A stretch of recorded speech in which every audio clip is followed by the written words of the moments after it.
3 दिनों का कैंप जो होता है, 3 दिनों के कैंप में क्या फ़ायदा है? लेकिन एक क्रॉनिक डिजीज़, कैंसर जैसी प्रॉब्लम 3 दिन में कैसे नहीं। बारे में जवाब देना पड़ेगा कि किसी पेशेंट से मैं सवाल पूछ रही थी, उन्होंने कहा कि मैम आप ज़रा गेट से बाहर जाके पेशेंट से बात कीजिए, यहाँ तो डॉक्टर के सामने सब अच्छी बात ही बोलेंगे। जो जीवन देता हो तो यहाँ जीवन का फूड मिलता है। ये तो बात आपने घुमाई। तो मेरे साथ मौजूद हैं आचार्य मनीष जी। सर, आपका बहुत स्वागत है। नमस्कार। और आज हम पंचकुला में मौजूद हैं। पेशेंट से हम लगातार बात कर चुके हैं। सबसे पहली यहाँ पर कैंपस की आपको कैंप की बहुत बहुत शुभकामनाएं। धन्यवाद। ये हमारा नया हॉस्पिटल है। मैं सभी दर्शकों को बताता हूँ, ये हिम्स पंचकुला अभी हमने 3 दिन पहले शुरू किया है और चहल पहल आप देख ही रहे हो। अभी इस टाइम यहाँ 60 पेशेंट एडमिट है। हमारा 72 घंटे वाला कैंप चल रहा है और इस कैंप, अगर आप इस लोकेशन को देखोगे तो सामने पहाड़ियाँ शिवालिक की नजर आती हैं। बिल्कुल। और ग्रीनरी एरिया पूरा आप दिखाई देंगे। हमारे भैया सारा सिस्टम, हमारे डायरेक्टर साहब तो, और आपसे मिलके तो वैसे भी मन प्रसन्न हो जाता है क्योंकि आप हमेशा पॉजिटिव रहती हो और हमेशा खुश रहती हो। बिल्कुल। अभी जैसे हालिया ही आपने और डॉक्टर विश्वरूप दोनों ने ही एक ऐलान किया है, इस घोषणा की है कि ये कैंसर हॉस्पिटल आप बनाने वाले हैं और इनफर्टिलिटी हॉस्पिटल पे काम करने वाले हैं। हम चंडीगढ़ में 2 नए हॉस्पिटल शुरू कर रहे हैं जो स्पेशल, एक तो सिर्फ कैंसर के लिए होगा और एक इनफर्टिलिटी के लिए होगा। मतलब जिनके बच्चा नहीं हो रहा या किसी को गर्भ में प्रॉब्लम है, किसी को सिस्ट है, किसी को पीसीओडी है, किसी को यूट्रस फाइब्रॉइड है या किसी के नील स्पर्म्स हैं या स्पर्म लेस हैं, मतलब जो भी मेल इनफर्टिलिटी या फीमेल इनफर्टिलिटी प्रॉब्लम्स हैं उस पे हम काम करेंगे। और दूसरा हम काम करेंगे कैंसर पे, क्योंकि कैंसर भारत में बहुत ज्यादा स्पीड से बढ़ रहा है। बढ़ नहीं रहा, बेसिकली डायग्नोसिस बढ़ रहा है, उसकी वजह से केसेस ज्यादा आ रहे हैं। और सिंपल सी गांठ है, पेशेंट डर कर उसको निकाल रहा है, बायोप्सी करा रहा है, ऑटोप्सी करा रहा है, एफएनएससी करा रहा है और उससे थोड़े दिन बाद पता लग रहा है कैंसर पूरी बॉडी में फैल रहा है, तो वो गलत हो जा रहा है। तो यहाँ पे कैंसर पेशेंट्स हैं अभी इस 3 डेज? हाँ, कैंसर पेशेंट भी हैं और जिनके बच्चा नहीं हो रहा वो पेशेंट भी हैं। ट्रीटमेंट चल रहा है रेगुलर। पहले हमारा डेरा बस्सी में हॉस्पिटल था, आपको बताइए, चंडीगढ़ में वो 100 बेड का था। एक चंडीगढ़ में भी है 10 बेड का। ये पंचकुला में खुला है 100 बेड का। और अभी हम एक राजपुरा में 300 बेड का और शुरू करने जा रहे हैं। राजपुरा यही चंडीगढ़ के पास ही है। बेसिकली मकसद है कि हम, क्योंकि हम खुद यहाँ रहते हैं, जैसे मैं यहाँ रहता हूँ, डॉक्टर बीआरसी फरीदाबाद रहते हैं, तो हम जहाँ पे हम रहते हैं ना उसके आसपास वालों को हम ज्यादा अच्छा संभाल पाते हैं। उस लोकेलिटी में फिर हम पूरी इंडिया से क्या पूरी दुनिया से लोग आ जाते हैं। अभी जैसे अभी हमारे पास दुबई से पेशेंट आए हुए हैं, नेपाल से पेशेंट आए हुए हैं, वियतनाम से पेशेंट आए हुए हैं, असम से, भूटान से, कई तरफ से पेशेंट आए हुए हैं। अच्छा आचार्य मनीष, एक चीज़ जो मैं पेशेंट से लगातार पूछ रही हूँ कि 3 दिनों का कैंप जो होता है, 3 दिनों के कैंप में क्या फ़ायदा है? 3 दिन यानी कि देखिए, लाइफस्टाइल में तो चलिए ठीक है, बीपी हो गया, शुगर की प्रॉब्लम हो गई, उसे हम थोड़ा सा कम कर सकते हैं या कंट्रोल कर सकते हैं, लेकिन एक क्रॉनिक डिजीज, कैंसर जैसी प्रॉब्लम 3 दिन में कैसे? नहीं, कैंसर जैसी प्रॉब्लम 3 दिन में सॉल्व नहीं होगी, लेकिन कैंसर जैसी प्रॉब्लम को सॉल्व करना सीख जाओगे। 3 दिन में आपकी ट्रेनिंग हो जाएगी कि what to eat, what not to eat, how we eat, what, मतलब किस चीज के साथ किस चीज को नहीं खाएं, व्यवहार कैसा रखें, टाइमिंग क्या रखें, टाइम एज मेडिसिन। तो अभी यहाँ पे एडमिशन का प्रोसेस क्या है, इसके बारे में जरा हम बात। देखो, 72 घंटे वाला कैंप अभी हम यहीं पे करेंगे पंचकुला, अगले 2-3 कैंप, क्योंकि ये लोकेशन इस मौसम के हिसाब से बहुत बढ़िया है। और इस लोकेशन का एक और फायदा भी है, सर्दियों में जब पूरे भारत में, नॉर्थ इंडिया में ठंड पड़ेगी, धुंध आएगी, यहाँ पे धुंध नहीं होगी क्योंकि ये पहाड़ी के ऊपर है और यहाँ लेफ्ट साइड में नदी है और पीछे यहाँ पंचकुला के अमरावती एनक्लेव है, डीएलएफ वैली है। ये बहुत सुंदर लोकेशन है। डैम भी कोई बना हुआ है। हाँ, यहाँ पास में डैम भी है। तो सारा खेल जो है ना एनवायरनमेंट का है। आप अगर यहाँ पेशेंट से मिलोगे जो घूम रहे हैं, उन पेशेंट से मिलोगे जो यहाँ घूम रहे हैं, तो आप एक चीज नोटिस करोगे कि पेशेंट यहाँ 3 दिन में ना खुद को हीलिंग फील करते हैं। मतलब उनको लगता है नेचर कैसे हील कर रही है? नेचर ही तो हील करती है। नेचर से जोड़ रहे हैं, आप घास पे चलवा रहे हैं, धूप में घुमा रहे हैं। हाँ, धूप में घुमा रहे हैं, काला हो रहा है इंसान। कोई काला नहीं हो रहा मैडम, लाखों की हम स्किन केयर। आपके हिसाब से तो मैं निग्रो होना चाहिए फिर आपको तो, क्योंकि मैं तो धूप में बहुत घूमता हूँ। नहीं, टैनिंग की बात कर रही हूँ मैं सर। नहीं मैडम, एक्चुअल में क्या है, ये धूप हमारी दुश्मन नहीं है, हमारी दोस्त है, ये हमारी मित्र है। आप बताओ मुझे, दुनिया में कोई पौधा बताओ जो पानी और धूप से नहीं उगता हो। पानी और धूप चाहिए दुनिया में पौधों को लिए। सिर्फ दुनिया में 0.5% पौधे होते हैं जिनको धूप नहीं चाहिए होती, जो समुद्र के अंदर उगते हैं या जो नमी वाले इलाकों में उगते हैं, अदरवाइज 95-98% लोगों को पौधों को धूप चाहिए होती है। तो धूप जीवन है, लेकिन पिछले कुछ सालों में अंग्रेजी ज्ञान ने हमें धूप से दूर कर दिया, जो गलत है। धूप हमारे लिए जरूरी है। धूप ज़रूरी है और आप अलग अलग एक्टिविटीज़ कराते रहते हैं, आप स्विमिंग पूल्स प्रोवाइड करा रहे हैं लोगों को, एक अलग नेचर के साथ जुड़ रहे हैं। अच्छा, ये पहले तो नेचर ये कैसे बताओ, मुझे एक बदलेगा? बताओ पहले, ये आपको हॉस्पिटल लगा कैसा?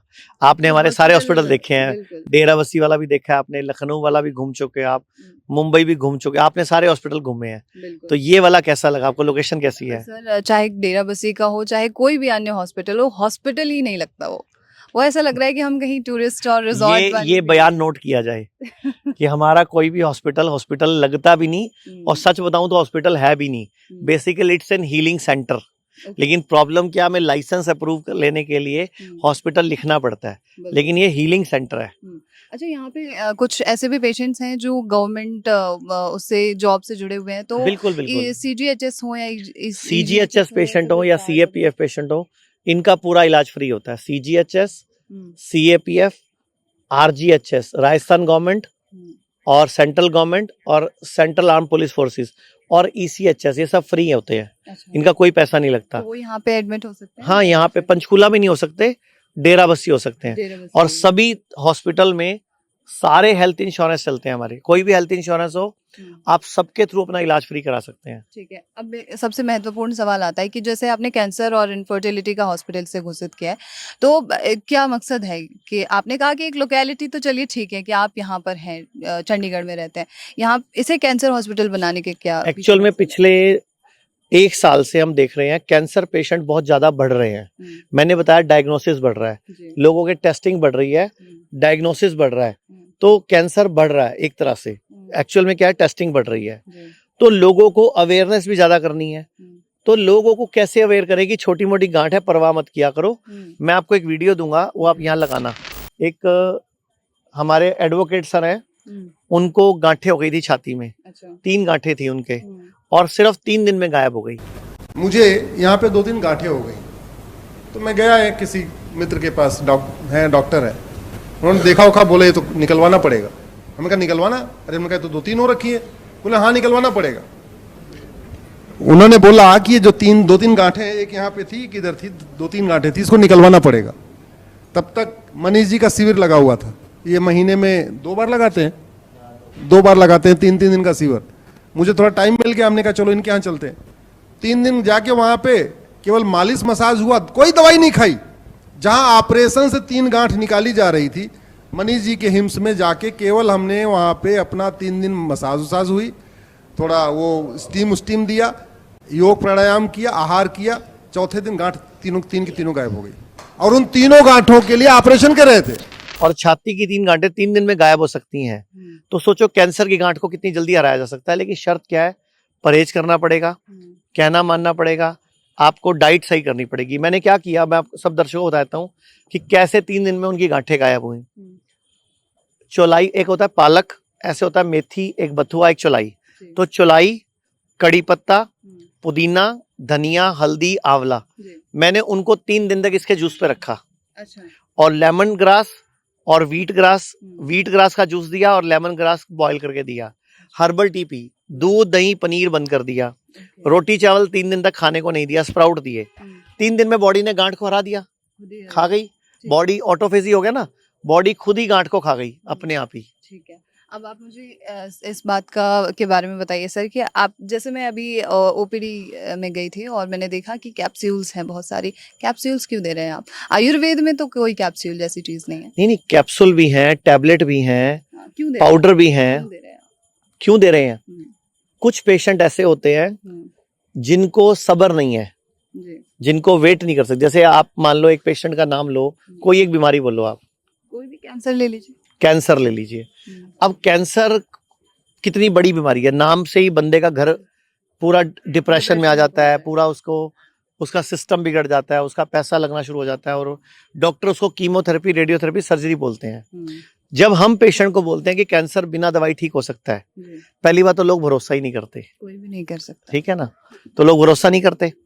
तो हमें मजबूरी में उनको चमत्कार दिखाने के लिए, रिजल्ट दिखाने के लिए कुछ जड़ी बूटियां साथ में देनी पड़ती हैं। कुछ ऐसे कॉम्बिनेशन जो हमारी चरक संहिता, सुश्रुत संहिता में हैं लिखे हुए, तो हमने वो फॉर्मूले तैयार किए हुए हैं पहले से ही। जैसे कैंसर वाले कैप्सूल में अश्वगंधा है, शतावर है, पुनर्नवा, नाम क्या है? पुनर्नवा, यानी कि पुनर्जीवित करने वाली, यानी कि मेरे जो सेल्स हैं उनको पुनर्जीवित करने वाली। एक होम्योपैथिक ड्रॉप्स है ट्यूमरियम, अब उसका नाम क्या है? ट्यूमर को खाने वाली, ट्यूमरियम। तो ऐसी कुछ दवाइयां हमारे आपको मिलेंगी, कैप्सूल मिलेंगे, होम्योपैथिक ड्रग मिलेगी, आपको टैबलेट मिलेगी। लेकिन वो क्यों देनी पड़ रही है? क्योंकि हमारी डाइट में वो ताकत नहीं है। आप जो गेहूं खाते हो, चावल खाते हो, या जो फल खा रहे हो, मिट्टी में कार्बन कम हो रहा है, मिट्टी में मैग्नीशियम कम हो रहा है। तो जब मिट्टी में तत्व खत्म हो रहे हैं, अभी एक सदगुरु जी ने एक अभियान चलाया था सेव सॉइल करके, वो पूरे विश्व में बाइक पे घूमे थे और वो मोदी जी से दिल्ली में मिले भी थे, तो मैं भी उस प्रोग्राम में गया था। तो सेव सॉइल का मतलब क्या है? कि मिट्टी को बचाओ।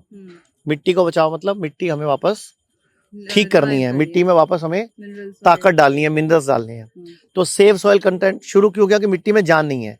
जब मिट्टी में जान नहीं है तो मिट्टी से उगी फसल में, फ्रूट्स में, सैलेड में उतनी जान होगी? तो मुझे मजबूरी में जड़ी बूटियां साथ देनी पड़ रही हैं, पहाड़ों पे उगी हुई। हम वो वाली जड़ी बूटियां यूज नहीं करते जो खेतों में उगती हैं, हम जड़ी बूटियां यूज करते हैं जो जंगलों में उगती हैं, यानी कि नेचुरल पहाड़ों पे उग रही है। हिमाचल में, भारत में जितनी, जैसे अब सामने शिवालिक की पहाड़ी है, अब आप देखोगे तो यहाँ आंवला बहुत ज्यादा मात्रा में है, अनानास बहुत है, यहाँ पे सफेद मूसली बहुत है, यहाँ पे सफेद चंदन के वृक्ष बहुत हैं। तो ऐसे कुछ चीजें हैं यहाँ पे। तो वो यहाँ खैर की लकड़ी बहुत है यहाँ पे। खैर मतलब जो कत्था पान में यूज करते हैं, पान का पत्ता बहुत उगता है यहाँ पे। तो जो जड़ी बूटियां उगती हैं अपने आप नेचुरल तरीके से, वो सारी हमारे लिए तो जरूरी हो गई ना। तो वो कैसे दूं मैं पेशेंट को? इसलिए वो जड़ी बूटियां हम दवाई के रूप में पेशेंट को साथ में जोड़ देते हैं। ठीक है, एक व्यंग्यात्मक सवाल आपसे है कि ही बस पढ़ू पहले ही? नहीं, बिल्कुल नहीं। तो व्यंग्यात्मक है ना? व्यंग्यात्मक है। आपको थोड़ा सा जो है इस बारे में जवाब देना पड़ेगा कि किसी पेशेंट से मैं सवाल पूछ रही थी, उन्होंने कहा कि मैम आप जरा इस गेट से बाहर जाके पेशेंट से बात कीजिए। यहाँ तो डॉक्टर के सामने सब अच्छी बात ही बोलेंगे, यहाँ से बाहर जाके पूछिए कि उनका ट्रीटमेंट क्या हुआ है, तो सच बोलेंगे। इसका मतलब क्या हुआ? कि आप ट्राई कर लो। पेशेंट को दबा रहे हैं कि वो क्या बोले? आप एक बात बताओ, अभी मैं आपके साथ खड़ा हूँ, आप इधर पीछे कैमरा घुमाना सर। वो 2 पेशेंट वहां बैठे हैं, 4-5 उधर बैठे हैं, 4 इधर बैठे हैं। कोई डॉक्टर दिख रहा है आपको यहाँ पे? बिल्कुल नहीं। तो आप इनसे कुछ भी पूछ लो, मैं दूर हो जाता हूँ। बिल्कुल। देखो, तो पेशेंट 100% पेशेंट कभी ठीक नहीं हो पाता, क्योंकि हर पेशेंट की बॉडी अलग है, हर पेशेंट का हीलिंग का टाइम अलग है, हर पेशेंट हमारे पास अलग कंडीशन पे आया है। कोई बिल्कुल लास्ट स्टेज पे आया, कोई पहली स्टेज पे आया, कोई दूसरी स्टेज पे आया, कोई तीसरी स्टेज पे आया। अब जैसे मैंने कपड़े पहन रखे हैं, मान लो इसमें बिल्कुल बारीक सा छेद हो गया, कोई सिगरेट बीड़ी से या किसी आग से बिल्कुल बारीक सा छेद हो गया, तो मेरे को इस कपड़े को पहनने में कोई तकलीफ नहीं होगी। लेकिन अब वो छेद बड़ा हो गया, तो आपको लगता है मैं उसको पहनूंगा? अब पहले टाइम पे आपको याद होगा हम रफू कराया करते थे, आजकल कराते हैं नहीं, आजकल हम कपड़ा ही चेंज कर लेते हैं। तो ऐसे ही जैसे कपड़ा रफू कराते थे ना, लोगों ने ना बॉडी को एक टूल समझ लिया। किडनी खराब, किडनी ट्रांसप्लांट करा लो, लीवर खराब, लीवर ट्रांसप्लांट करा लो, घुटना चेंज करा लो, रीढ़ की हड्डी चेंज करा लो। जैसे गाड़ी का टायर है क्या, मॉडर्न पैथी ने लोगों को ये बोला, लेकिन ये सही नहीं है, इट्स नॉट गुड। जिन्होंने चेंज कराए हैं उनकी जिंदगी पूछ तो लो पहले, नर्क है। तो कुछ पेशेंट हमसे उस तरह की उम्मीद लगा के आते हैं, जैसे मेरा लीवर खराब है तो हम नया बना देंगे। मैं चाहूंगा आप एक पेशेंट, एक इंटरव्यू दिखाना सर। यहाँ पे एक पेशेंट है जो हमारे पास नागपुर से आए हुए हैं, जो सन्यासी हैं, उनकी किडनी फेल है। अश्विन बुद्धा, मंगल बोधी भंती जी। ओके, अश्विन बुद्धा जी का आपको सीकेडी का इशू था, राइट? हाँ। कब से हुआ था? 2.5 साल पहले मालूम हुआ। 2.5 साल पहले मालूम हुआ था, ठीक है। तो इसका इलाज वगैरह आप पहले ले चुके हैं? तो पहले तो मुझे बुखार था और ब्लड कम हो गया था और गैस्ट्रो था, एनीमिया। तो उसके कारण मुझे हॉस्पिटल में भर्ती होना पड़ा। तो भर्ती होने के बाद पता चला कि क्रिएटिन यूरिया बढ़ गया है, बॉडी पे सूजन है। तो उसके कारण मेरा डायलिसिस चालू कर दिया गया। अच्छा। और डायलिसिस चालू करने के बाद देखो अभी सूजन आ गई है। या इनका हाथ पे फोकस करिए, हाथ पे जो है वो सूजन है आपके। आप इनका स्थिति देख सकते हैं, कितनी दयनीय स्थिति बना रखी है। और एक बात मैं आपको बताना चाहूंगा कि ये महाराज जी महाराष्ट्र से हैं और चूंकि इन्होंने परिवार छोड़ा हुआ एक आश्रम में रहते हैं, तो इनके इलाज के लिए पूरे गांव ने चंदा इकट्ठा किया, इनके इलाज कराया, उसके बावजूद भी इनको रिजल्ट नहीं मिला। और ये कल हमारे पास आए हैं और आचार्य जी ने इनको प्रॉमिस किया कि सारा इलाज हम मुफ्त करेंगे। ये सबसे खुशी की बात है कि आचार्य जी ने इनका सारा जो खर्चा है वहन करने का प्रॉमिस किया है। तो यहाँ पे अभी 2 दिन हुए हैं अभी आपको?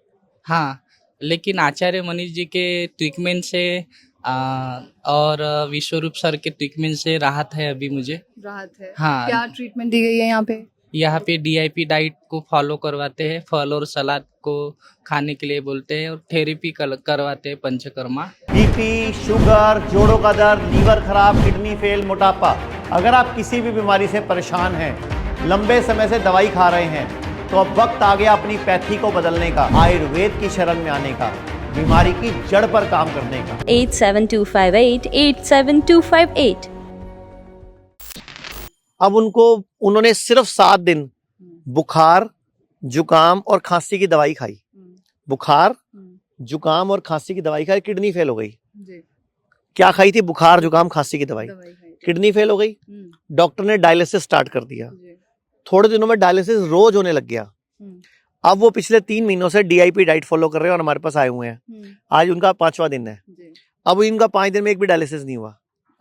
कहाँ वो रोज करा रहे थे, अभी हफ्ते में 2 दिन करा रहे थे, अब यहाँ 5 दिन से एक भी नहीं हुआ। अब आपकी बात से मैं एक सवाल पूछती हूँ। हाँ। आपने अभी कहा कि यहाँ पे अलग अलग स्टेजेस के लोग आते हैं, अलग अलग प्रॉब्लम से, और उनकी भी स्टेजेस लास्ट तक पहुंच चुकी होती है, तब आप एक जैसा डाइट क्यों दे रहे हैं सभी को? जैसे DIP डाइट के बारे में बात कर रहे हैं, तो एक जैसा डाइट क्यों होता है? अच्छा, अब मैं आपसे पूछता हूँ, जंगल में शेर है, शेर की डाइट क्या है? शेर की डाइट मांस, कोई भी मांस, बिल्कुल हिरन का, कोई भी सुअर का, कुत्ते का, बिल्ली का, चलेगा? बिल्कुल, कोई भी मांस, मुर्गे का भी, कुछ भी ठीक है, मांस। मांस, अच्छा, हिरन की डाइट क्या है? घास, अच्छा, गैंडे की डाइट क्या है? घास खाना, और हाथी की डाइट क्या है? घास ही पत्ते। खाते हैं, पत्ते खाते हैं, ठीक है, घोड़े की डाइट क्या है? अलग अलग चीजें होती है। दुनिया में हर एक इंसान की डाइट फिक्स है। तो मुझे बताओ, इंसान की डाइट क्या है? इंसान की डाइट है जो हमें नेचर दे रहा है, फल फ्रूट्स, और लेकिन कुछ लोग फल फ्रूट्स नहीं, पहले मुझे बताओ, इंसान की डाइट क्या है? चावल, दाल, ये सारी चीजें तो हम खाते हैं। आपको पता है चावल जो हमारे घरों में आ रहा है वो कैसे आ रहा है? आप जानते हो? थोड़ा सा बताऊं कैसे प्रोसेस होता है, बताओ जरा। अलग अलग उसे और ज्यादा रिफाइन किया जाता होगा, पहले आपको कुटता बताता होगा हूँ, धान। पेशेंट्स को बता देता हूँ, मैं क्लाइंट्स को बता देता हूँ, जो देख रहे हैं दर्शक, जो चावल अभी हम खा रहे हैं, बासमती या नॉर्मल चावल जो खा रहे हैं, नॉर्मल चावल जो 20 रुपए, 30 रुपए, 40 रुपए, 50 रुपए किलो मिल रहा है, ये चावल जब उगता है जीरी के रूप में, तो इसको पहले लेके जाया जाता है मतलब चावल की मिल में। चावल मिल में बड़े बड़े बॉयलर्स होते हैं, स्टीम बॉयलर्स। पहले इसकी शर्लिंग की जाती है, इसका छिलक उतारा जाता है, फिर इसको बॉयल किया जाता है स्टीम से, 35 डिग्री, 40 डिग्री, 45 डिग्री, बढ़ाते बढ़ाते 600 डिग्री तक बॉयल करते हैं। अब वो बॉयल हो गया तो वो तो पक गया, बन गया, यानी कि हमें खाना था, यानी कि उसको भगवान ने जो बनाया था उसको बॉयल करके खाने के लायक हो गया। लेकिन उसको बॉयल करके खाएंगे नहीं हम, उसको बॉयल करके वो दोबारा उसका छिलक उतारेंगे, उसके ऊपर पॉलिश करेंगे और उसको सुखाएंगे और हमें पैकेट में पैक करके दे देंगे। अच्छा। अब हम 3 महीने, 6 महीने, साल बाद उसको खाएंगे। उसमें न्यूट्रिशन नाम 0 है। वो मेरे को शुगर ही बढ़ाएगा और कुछ नहीं करेगा, क्योंकि वो एक बार उबल चुका है। उबलते ही उसको खा लेना चाहिए था, लेकिन उन्होंने क्या किया, उबाल के उसको प्रोसेस करके पॉलिश कर दिया, सुखा दिया और पैकेट में पैक करके दे दिया। और हमें क्या सोचा कि रॉ खा रहे हैं हम, जबकि हम तो पहले कुकड करके हुआ खा रहे हैं। जब एक बार एक चीज कुक हो गई, यानी कि उसमें जो न्यूट्रिशन था मेरी बॉडी को यूज करने के लिए, वो तभी खाना चाहिए था मुझे, निकल गया, लेकिन वो उबलने से एक्टिव फॉर्म में आ गया। उसको दोबारा सुखा दिया तो डेड, वो डेड फूड हो गया। और फिर आपने अपने घर लाके फिर पकाया उसको। तो डेड फूड से आप लाइफ की उम्मीद कैसे लगा रहे हो? बिल्कुल, लेकिन आपका फूड अच्छा, क्या लिविंग आलू, पहले बताओ मुझे, आलू है, मैं जमीन में बोता हूँ, क्या उगेगा? आलू का पौधा उग जाएगा। अगर मैं कच्चे आलू को, आप आलू चिप्स का पैकेट बोके मुझे आलू उगा के दिखाओ, नहीं, ऐसा नहीं हो सकता। तो वो डेड फूड है ना। तो dead food is not give life to us. Dead food जीवन नहीं दे सकता, प्रोसेस्ड फूड जीवन नहीं दे सकता। तो जो चीज नेचुरल है वो हमारा भोजन है। रोटी, सब्जी, हम्म, अगर सब्जी या दाल, मान लो जी, दाल आपने स्प्राउटेड कर ली, अंकुरित कर ली, अंकुरित तो पता ही होगा, बिल्कुल भिगो के रखी, उसमें वो हाँ, हाँ, अंकुर निकल गए, हम्म, अब उसको जमीन में बोएंगे उग जाएगी क्योंकि अंकुर निकले हुए हैं। बात है, हाँ, लेकिन दाल को मैंने उबाल दिया, हम्म, तड़का लगा दिया, अब उबा के दिखाओ, नहीं, नहीं, वो डेड फूड है। Hmm, dead food is not give life to us. okay, तो आप नेचुरल फूड खाओ हम्म। जो जीवन देता हो। ये बात तो यहाँ आपने जीवन बात वाला फूड घुमाई, मिलता है। ये तो बात आपने घुमाई। कैसे घुमाई? मैं आपसे सिर्फ ये पूछना चाह रही हूँ कि अगर कोई पेशेंट, किसी भी बीमारी का पेशेंट यहाँ पर आता है, वो लास्ट स्टेज पे है, तो आप उसे एक ही तरीके की डाइट क्यों प्रोवाइड पहले करते हैं? बताओ उसकी लास्ट स्टेज है, ये किसने बताया मुझे? आपको उसी पेशेंट ने बताया और उस पेशेंट को डॉक्टर ने बताया। डॉक्टर ज्योतिषी है क्या? एक वीडियो दे रहा हूँ, मेरा यूएस का पेशेंट है, 2.5 साल पहले इसको ये बोला गया था कि अब ये 1-2 महीने का मेहमान है, मतलब बचेगा नहीं, 1-2 महीने का मेहमान है। उसका पहले कैंसर हुआ था, उसकी कीमोथेरेपी हुई थी, रेडियोथेरेपी हुई थी, उसकी सर्जरी हुई थी। 2.5 महीने बाद उसको कैंसर पूरी बॉडी में फैल गया, तो डॉक्टर ने बोला स्टेज 4, अब लास्ट स्टेज है, अब हम कुछ नहीं कर सकते। Choosing to do radiation was the biggest mistake of my life. 30 straight days, they blasted my body with radioactive energy. My body was never the same again. Developed SVC syndrome, where the radiation burned the superior vena cava. I was terrified. But after all of that pain and all of that suffering, the cancer came back. Stage 4, terminal.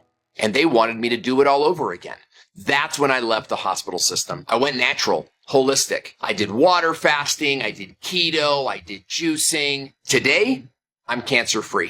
It took me 2 years, but my kids have a dad, my wife has a husband, and I want people to know the truth. तो उसने बोला अगर मैं treatment कराऊंगा तो कितने महीने जीऊंगा? Doctor ने बोला 1-2 महीने जिएगा। उसने बोला अगर ट्रीटमेंट नहीं कराऊंगा तो कितने महीने जिएगा? कहता तो भी 2-3 महीने जिएगा। तो उसने डॉक्टर को छोड़ दिया, उसने गूगल से हमें सर्च कर लिया, और हमें सर्च करके उसने हमें फोन कर लिया। जब उसने हमें फोन किया तो हमने उसको यहाँ से डाइट भिजवाई, काली हल्दी भिजवाई, कुछ न्यूट्रिशन भिजवाया और डाइट चार्ट दे दिया। आया नहीं हमारे पास वो, और ये वीडियो में आपने देखा, वो बिल्कुल ठीक हो गया। आज 2.5 साल से वो जिंदा घूम रहा है। जिसको ये कहा गया था कि 1-2 महीने का मेहमान है, वो जिंदा घूम रहा है, और अब अमेरिका में वो डाइट क्लिनिक चलाता है। $800 फीस लेता है कैंसर का डाइट चार्ट देने की। कैंसर का डाइट चार्ट देने की? हाँ, क्योंकि उसने कोर्सेज कर लिए ना। अच्छा। उसको खुद को कैंसर हराया, तो उसको पता लग गया कैंसर को हराना कैसे है। तो कैंसर को हराने का एक ही तरीका है, पका हुआ भोजन छोड़ दो, दूध दही पनीर छोड़ दो। ठीक है। अच्छा, मैं आपसे सिर्फ एक रिक्वेस्ट करना चाहूंगी कि ये तो चलिए एक पूरा प्रोग्राम हुआ, मैं आपसे एक पूरा डाइट को लेकर प्रोग्राम करना चाहती हूँ। जब भी आपके पास समय है, क्या न्यूट्रिशन है, क्या क्या प्रोवाइड कर रहा है, इसके बारे में अगर आप बात करें तो हो सकता है हमारे जो व्यूअर्स हैं उन तक बहुत सारी जानकारियां पहुंचे। आप लगातार बात करते रहते हैं, लेकिन फिर भी एक स्पेसिफिक बिल्कुल बिल्कुल बिल्कुल, आप जब चाहोगे मैं तब कर दूंगा। और आप चाहो तो ये सामने एक बोर्ड लगा हुआ है, अगर आप इस बोर्ड पे स्क्रीन को लेके जाएंगे तो मैं बताना चाहूंगा, जो सबसे नीचे लय है, लम चक्र है, जिसको कि मूलाधार चक्र बोलते हैं, ये हमारे 7 चक्रों को बैलेंस करता है। और इसके बिगड़ने से वेरिकोज वेन, घुटने, कमर, रीढ़ की हड्डी, जोड़ों का दर्द, गुर्दे, ब्लैडर व रीढ़ की हड्डी के रोग होते हैं। इसके और ये हमारा मूलाधार चक्र का जो उंगली है वो ये है। अच्छा। ये हमारा ये धरती का है, ये धरती का पॉइंट है, ये धरती है, यहाँ देख लीजिए आप, धरती है, ये जल है, ये अग्नि है, ये वायु है, और ये आकाश है। हम 5 तत्वों से बने हैं ना, तो धरती वो है जो आप रिंग फिंगर बोलते हैं जिसको। फिर अगला पॉइंट जल है, फिर है अग्नि, फिर वायु, फिर आकाश। 5 तत्व हो गए। अब वहां दिखाता हूं मैं आपको। तो जल लम चक्र है, वहां देखो जो भी पृथ्वी तत्व संबंधित रोग हैं, धरती तत्व, वो सारे इसके बिगड़ने से होते हैं। अच्छा। उसके ऊपर है वम, जो कि हमारा है स्वादिष्टान चक्र, उसके बिगड़ने से आपके जल तत्व संबंधित रोग होते हैं। उसके ऊपर है सोलार प्लेक्सस चक्र, जिसको हम मणिपुर चक्र बोलते हैं, उसके बिगड़ने से अग्नि तत्व संबंधित रोग होते हैं। और उसके ऊपर है आपका हार्ट चक्र, जिसको हम अपना अनाहत चक्र बोलते हैं, वो है वायु तत्व संबंधित रोग होते हैं, जिसमें हार्ट की प्रॉब्लम, फेफड़ों की प्रॉब्लम, लीवर, पित्त, रक्तचाप, ब्रेस्ट संबंधित जो भी रोग हैं, कैंसर वगैरह है, इसके ऊपर आप देखोगे आकाश तत्व समझ लो जिसका चक्र है हाँ। हमारा विशुद्धा चक्र, थ्रॉट चक्र, जी। और थायराइड ग्रंथि उसी की वजह से होती है। अच्छा। इसके बाद अगर आप देखोगे तो गले के ऊपर, हम चक्र के ऊपर अगर जाएंगे तो यहाँ माथे के बिल्कुल बीच में जिसको हम बोलते हैं Third eye। अजना, थर्ड आई चक्र, आज्ञा चक्र, जिसको प्यूटरी ग्लैंड बोलते हैं, जी। ये सिक्स सेंस का केंद्र है। जो हम नंगे पांव घास पे घूम रहे हैं, जी। इससे हम अपना सिक्स सेंस कंट्रोल कर रहे हैं। ये जो- जानवर जो है हाँ। उनकी छठी इंद्रिय एक्टिव होती है। अगर आपको पता हो, दो दर्शक भी सुन लें, जितनी बार भी दुनिया में सुनामी आई है, बाढ़ आई है, तूफान आए हैं, आप नोटिस करो जानवर नहीं मरते। बिल्कुल। सुनामी से एक दिन पहले जानवर भाग जाते हैं। बिल्कुल। अब उनको एक दिन पहले कैसे पता लग जाता है? Six- क्योंकि वो धरती से जुड़े हुए हैं, नंगे पांव घूमते हैं जैसे हम घूम रहे हैं। हम्म, तो अब आप रोज घूमा करो, मैं रोज घूमता हूँ, हमारी भी छठी इंद्रिय जागृत हो जाएगी। बिल्कुल। तो आप सब भी घूमा करो। बिल्कुल। तो इसके ऊपर चलते हैं तो सबसे ऊपर है क्राउन चक्र, जिसको पीनियल ग्लैंड, हाइपोथैलेमस ग्लैंड हमारा चक्र है, जो कि ओम चक्र है। इसमें समयपूर बुढ़ापा, नींद ना आना, डिप्रेशन, चिंता, नेगेटिव थॉट्स जो हैं वो सब बहुत बड़ी। और जिसका ये चक्र बिगड़ा होता है उसका ध्यान भी नहीं लगता, मतलब उसका ध्यान, उसको हाँ। मेडिटेशन भी नहीं हो पाती, उसको ध्यान भी नहीं हो पाता, और Focus उसको नहीं हो सकता। फोकस नहीं होने की वजह से ये सब सिस्टम उसका बिगड़ जाता है। चलिए, तो इस पर भी हम एक गंभीर चर्चा करेंगे। आपका जी, बहुत जरूर, बहुत धन्यवाद sir. Thank you ji, thank you very much, धन्यवाद। तो ये थी पूरी जानकारी, और मेरे साथ अभी आचार्य मनीष जी जुड़े हुए थे। और जैसे एक खास डिबेट जो है डाइट को लेकर हो सकता है, उस पर हम जरूर चर्चा करने वाले हैं एक दिन। तो आप हमारे साथ उस एपिसोड के लिए जरूर आगे तक जुड़े रहिए। घुटने दर्द, साइनोवियल फ्लूइड की कमी, ऑस्टियोआर्थराइटिस, अगर किसी भी तरह का घुटने के रोग से परेशान हैं या लंबे समय से दर्दों की दवाई खा रहे हैं या डॉक्टर ने ट्रांसप्लांट बता दिया है, पंचकर्म में जानू बस्ती से बहुत सारे ऑपरेशन रुक चुके हैं, तो आयुर्वेद के पंचकर्म की सहायता लीजिए। 87258 87258